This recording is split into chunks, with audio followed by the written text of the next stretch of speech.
उत्तर प्रदेश विधानसभा चुनाव में इस बार फिर सबकी नजरें बनारस पर टिकी हैं, क्योंकि बनारस प्रधानमंत्री नरेंद्र मोदी का निर्वाचन क्षेत्र है। पिछले विधानसभा चुनाव में बनारस में भाजपा को बड़ा जन समर्थन मिला था। ऐसे में इस बार के चुनाव में उसी प्रदर्शन को दोहराना भाजपा के लिए बड़ी चुनौती है। फर्स्ट इंडिया ने बनारस में भाजपा की तैयारियों को लेकर बनारस भाजपा के प्रभारी और शीर्ष माओ से प्रत्याशी सलील बिश्नोई से खास बातचीत की। उत्तर प्रदेश की गलियों में चुनावी लहर का आगाज हो चुका है। फर्स्ट इंडिया की टीम लगातार जमीनी स्तर पर डटी हुई है और आपको हर एक पहलू हर कण से रूबरू करवा रही है। लेकिन आज जिस शख्सियत से हम आपको रूबरू करवा रहे हैं वो यूपी की राजनीति में एक बड़ा नाम है, भाजपा के कद्दावर नेता है, प्रधानमंत्री के निर्वाचन क्षेत्र बनारस से प्रभारी भी हैं और खासकर कानपुर के विधानसभा क्षेत्र शीशामऊ विधानसभा क्षेत्र से भाजपा के प्रत्याशी भी हैं। तो सबसे पहले तो आपका सर बहुत बहुत स्वागत है फर्स्ट इंडिया न्यूज पर। नमस्कार। पहला सवाल तो आपसे, वैसे तो आपके पास काफी सारे पद हैं, लेकिन पहला सवाल मैं आपसे पूछना चाहूंगी विधानसभा क्षेत्र को लेकर कैसी तैयारी है चुनाव को लेकर? चूंकि हम लोग अब चुनाव के मूड में आ गए हैं, नामांकन हो गया है, पूरी जीत की तैयारी है। चलिए, आपने बताया पूरी जीत की तैयारी, लेकिन क्या ऐसे विकास के क्या मुद्दे रहेंगे जो आप जनता से कहना चाहेंगे? देखिए, हमारी योगी सरकार ने, मोदी सरकार ने इतने विकास कार्य कराए हैं, लेकिन इस 25 सालों से शीशामऊ विधानसभा का ये दुर्भाग्य रहा कि एक ही परिवार का कब्जा रहा, एक ही पार्टी का कब्जा रहा। 2 बार उनकी सरकार भी बनी, लेकिन उन्होंने अपने सरकार के कार्यकाल में भी इस क्षेत्र का कोई भी विकास का कार्य नहीं, उल्लेखनीय नहीं कराया जिसको कहा जा सके कि शीशामऊ में ये विकास हुआ है। तो ये कहा जा सकता है कि अगर भाजपा की यहाँ से जीत दर्ज होती है तो आने वाले समय में जनता को विकास देखने को मिलेगा? जी, जनता महसूस करेगी कि उसने जो पिछली गलतियां की थी, अब की बार वो डबल इंजन की सरकार के साथ प्रगति और विकास के पहिए पे बैठ के जब शीशामऊ दौड़ेगा तो लोगों को एहसास होगा। यहाँ छोटी छोटी समस्याएं बहुत हैं, जैसे सीवर है, पीने का पानी पहली मंजिल पे नहीं चढ़ता है, सड़कें टूटी फूटी हैं, विधायक जी के दर्शन नहीं होते हैं। ये समस्याएं हैं, ये हल की जाएंगी। सलील जी, इस बार बसपा ने भी दाव खेला है, यहाँ से इसी विधानसभा क्षेत्र से ऐसे उम्मीदवार को टिकट दिया है जो ब्राह्मण चेहरा है, तो ऐसे में कितना चुनौतीपूर्ण मान रहे हैं मुकाबला? देखिए, दांव तो हर एक ने खेला है। इस बार ये शीशामऊ की सीट कानपुर की सबसे ज्यादा दिलचस्प सीट होने वाली है और यहाँ मुकाबला होगा। ठीक है, बसपा ने जो सोच के दिया है वो अपने उनका गणित है, लेकिन हमारा अपना गणित है कि हम सर्व समाज को साथ लेके चलेंगे और सबका साथ, सबका विकास और सबके विश्वास के आधार पर, जैसे हमने अपनी जो योजनाएं जितनी चली हैं, लाभकारी योजनाएं जो गरीब वर्ग के लोगों को हमने अपलिफ्ट करने के लिए बनाई हैं, उसमें हमने न जाति देखी न धर्म देखी। जो इस काबिल था उनको सब लोगों को हमने मदद की, हमारी सरकार ने मदद की।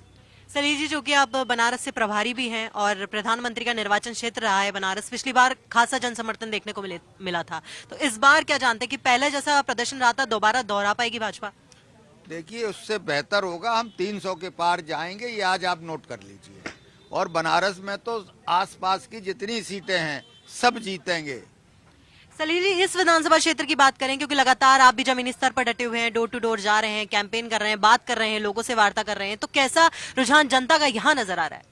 देखिए, सत्य बात तो यह है, यही चुनाव जनता लड़ रही है। हमें ऐसा, जब सड़क पे निकलते हैं तो जनता अपने आप नमस्ते करती है हमको रोक के, और बहुत अच्छा रिस्पांस जा रहा है। और उसमें कोई न जात का भेद है न कोई धर्म का भेद है, पूरी जनता त्रस्त हो गई है। यहाँ विकास के कार्य रुके होने के कारण, ना होने के कारण, प्रतिनिधि की दिलचस्पी ना होने के कारण जनता परेशान है। उनका कहना है कि 25 साल में हमारे विधायक जी इस क्षेत्र में अपना एक जनसंपर्क कार्यालय भी नहीं बना पाए। सलील जी, ये चीज भी पूछना चाहूंगी कि भाजपा कितना ज्यादा संतुष्ट है इस चीज को लेकर कि लगातार जो जीत पहले दर्ज की थी, जितना समर्थन पहले मिला था, अब दोबारा से वही समर्थन मिलेगा जनता का? देखिए, हमारा पूरा विश्वास है। जैसे जब 2019 के लोकसभा के चुनाव हुए थे तब भी लोग लगा रहे थे कि भाजपा को इनसे समर्थन लेना पड़ेगा, इनसे समर्थन लेने पड़ेगा, लेकिन जब परिणाम आए तो हमारा पूर्ण बहुमत से बहुत अधिक बहुमत मिला। यही स्थिति उत्तर प्रदेश की होने वाली है और हमने अपना जो लक्ष्य रखा है 300 के पार, भाजपा 300 के पार जाएगी और हमारे सहयोगी दल भी 30-40 सीटें लेके आएंगे। सलील जी, योगी सरकार के 5 साल के कार्यकाल के बारे में क्या कहना चाहेंगे? जनता संतुष्ट है? योगी सरकार तो एक नजीर बन गई है उत्तर प्रदेश में कि हमारे यहाँ गुंडा माफिया, बदमाशी ये सब बंद हो गई, भू माफिया गायब हो गए। या तो ये जेल में चले गए या यूपी छोड़ के चले गए। आज महिलाएं उत्तर प्रदेश में सुरक्षित घूम रही हैं। अगर महिला के साथ कोई किसी तरह की मिसहैपनिंग होती है तो 1090 की सर्विस इतनी क्विक है कि तुरंत 5-7 मिनट में वहाँ पुलिस उसकी मदद के लिए पहुँच जाती है। इसलिए चैन अमन का राज्य है। जैसे पहले कैराना में और शामली में पलायन हो रहा था, वो सब रुक गया। तमाम इस तरह के जो तुष्टीकरण के लिए काम पहले की सरकारें करती रही हैं, उनको सबको अपने आप गौवत पे बहुत ज़्यादा नियंत्रण लग गया। जो अवैध गोकसी हुआ करती थी उसको बिल्कुल बंद कर दिया गया। गंगा जी का जो शुद्धिकरण था, जो प्रदूषण था, वो दूर करने का काम किया गया। और इस समय आप देख रहे होंगे कितना बड़ा पिछली साल कुंभ का मेला हुआ, इस बार माघ मेला हो रहा है और गंगा कितनी शीतल और निर्मल है। सलील जी क्या मान रहे हैं, क्योंकि किसान आंदोलन को लेकर क्या प्रभाव मान रहे हैं, क्योंकि पिछले 2 सालों में जो भी हुआ है सब वाकिफ है उस चीज से, तो इसको ऐसा माना जाए कि किसी ना किसी तरीके से ही किसान आंदोलन को लेकर पार्टी थोड़ा सा बैकफुट पर चली गई है? देखिए, पार्टी बैकफुट पे नहीं गई है।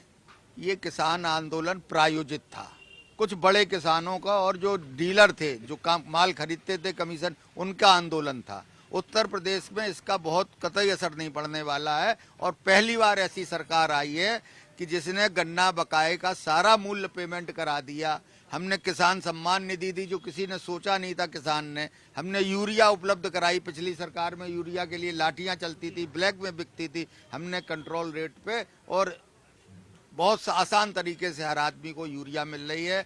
गोरखपुर का बंद यूरिया का कारखाना जो 30 साल से बंद था, उसको चालू कराया। हम किसानों के सर्व विकास के लिए काम कर रहे हैं। सलील जी क्या ऐसे कुछ खास मुद्दे जिनसे जनता के सामने आप वोट की अपील करना चाहेंगे? दर्शक भी देख रहे हैं, जनता भी देख रही है प्रदेश।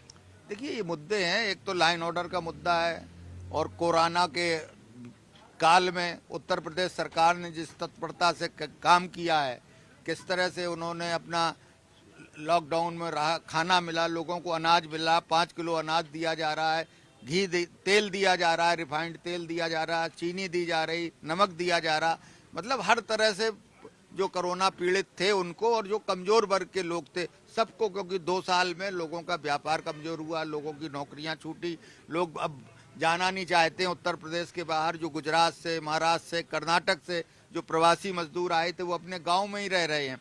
तो उनको सबको जो है निश्चितता देने के लिए, उनको कम से कम अनाज के लिए चिंता नहीं होने पड़ रही। उनको हम गेहूं देते हैं, चावल देते हैं, अभी हमने दाल भी दी है। सब तरह की हम उनकी व्यवस्था कर रहे हैं। जो हमारे प्रदेश का निवासी है, हमारे यहाँ है, उसका हम पूरा ख्याल रख रहे हैं, उसके रख रखाव का।